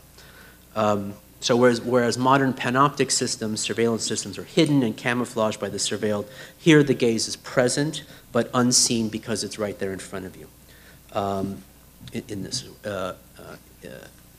So I had more to say about this, but I want to go a bit quicker here as well.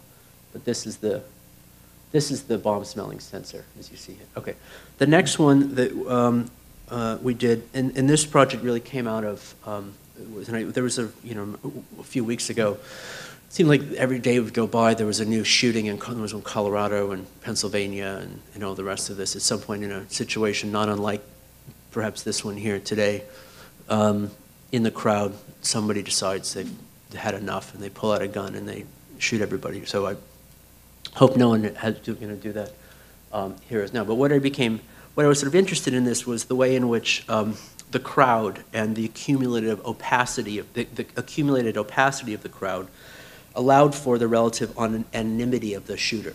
The crowd and the density of the crowd is a kind of cloaking device for the weapon itself. Is there a way in which that accumulation of the crowd and the relative ubiquity of the skin of the crowd could be used to invert that relationship in some way? Okay, so what we devised then was we had them make a version of these which were specifically tuned to detect the presence of bullets, a particular kind of bullets, but I won't sort of go into the same as well. So, and the idea of this should be pretty straightforward. The presence of battlefield-grade firearms in crowds at shopping malls and campuses, places of worship, island campgrounds and offices has led to an abyssal series of recent incidents where the outbursts of demented persons result in mass violence. Are such events and the dynamics of crowds and power that they exemplify even really still exceptional, or are they a kind of sad new normal? In the USA, our version of suicide bombers are protected by a powerful political lobby. The Second Amendment to the Constitution has been interpreted by Congress to mean that, like 18th century yeoman farmers, today's Americans should have all but unfettered access to advanced munitions for personal use, lest European powers strike again. The issue has come to define sometimes paranoid ideas about individual sovereignty versus the public good, racialized fear versus self-defense, local versus global governance, and today we ponder how it is that the legal right to be both violently delusional and heavily armed is seen as an absolute and irreducible condition of citizenship and participation in public space. So this project inverts this position of power when hopes that individuals with concealed weapons have within anonymous crowds by utilizing the surface of the crowd, its skin as a firearm detection technology. Once a gun is sensed by someone in the crowd, it is unconcealed, at least temporarily. So these are the temporary tattoos. I have some of them here, if you want to use them as well. And of course, it works best if everyone's wearing them. But then in this way, the sort of the collective skin becomes this mechanism of unconcealment. How much time do I have? Do I have a minute or so? Okay, I'm going to show 3 quick things, right, sort of a minute. I wanted to talk about this reversibility issue here as well as a sort of general comment on some of the issues of securitization that we're talking about here. This is a picture from the Bosnian War in 1991. Right? You may remember this picture here as well, or 1980, a little bit later, actually. For the war in Yugoslavia had been going on for very long, for a number of time. No one was paying a whole lot of attention to it, and then this picture came out, and it shed shockwaves through Europe and through the United States that something must be done about it, because there were concentration camps again in Europe. And then you see the Bosnian Muslim prisoners here. Now, we all interpret this image to mean that the photographer had gone up to the concentration camp and taken photos of these prisoners behind the fence, and this is likely what in fact happened. The Serbs claimed, on the other hand, however, that it was the photographer who was on the inside of the fence. That the curious prisoners came up to the fence, looking in at her, wondering what she was doing here as well. And so this went on back and forth, and there was a big legal hoopla in England about this, and eventually it was determined that yes, that side of the fence was the inside. But it's precisely the reversibility of these sorts of membranes that I think is sort of the point. Okay, I want to make a point about design in the relationship to security as well. We're going to talk about Agamben in states of emergency and all of this kinds of thing as well. There's a way in which that there is some kind of state of emergency that design rushes in to fill the gap. And one of the effects of this rushing in to fill the gap to make things better, I mean like architecture for humanity, Cameron Sinclair kind of thing, is that it normalizes the situation in ways that are troublesome. This is plans for the Poston Japanese internment camp designed by Isamu Noguchi. And Noguchi, Japanese-American designer, as you know, asked to go to the Poston camps, volunteered to go there. And you have to remember that during this time, no one had any idea how long this internment was going to last. For the most part, it was sort of assumed that this may be the new normal condition for Japanese Americans. So Noguchi did a whole series of very beautiful plans for schools, for playgrounds, for other kinds of institutions, based on the presumption that this situation was going to last forever. And you see, sort of a way these things have been built, it very well may have lasted a lot longer than it would have. There's an importance of it to resist the temptation to design for the emergency. Okay, one last point on autoimmune disorder. After 9/11, Jacques Derrida did his famous essay on basically the ways in which that counterterrorism, particularly at the level of the city, is a kind of autoimmune disorder. That in order to prevent something bad happening to the city or to the body, the city attacks itself in a way in which the end result of the security measures, the counterterrorism measures, may cause greater violence to the body than the thing it was trying to prevent in the first place. Which is, I think, a sort of permanent condition of any question of security. Perhaps the most extreme example of this is the Cold War itself. Now, we think of the Cold War between the United States and Soviet Union as one in which, thankfully, that nuclear weapons were not dropped in this sort of way as well. We sort of skip the thing. But of course they were. Just not on each other. We dropped them on each other. On ourselves. So you look at the number of bombs. The United States, in other words, bombed the United States. And the Soviet Union bombed the Soviet Union. The number of bombs dropped during the Cold War sort of is an enormous, this is sort of, I'm trying to go quickly here, so I'll avoid going through sort of the numbers. But you understand the point, including in leading up to the Tsar Bomba, which was the 50 megaton behemoth that the Soviet Union dropped on itself to end the war in sort of one way or another. So I think that any question of security sort of going forward is in this sort of way as well as to try to modulate these questions of self-harm. Okay, so let's keep the rest of the conversation. Thanks, Ed. Yeah.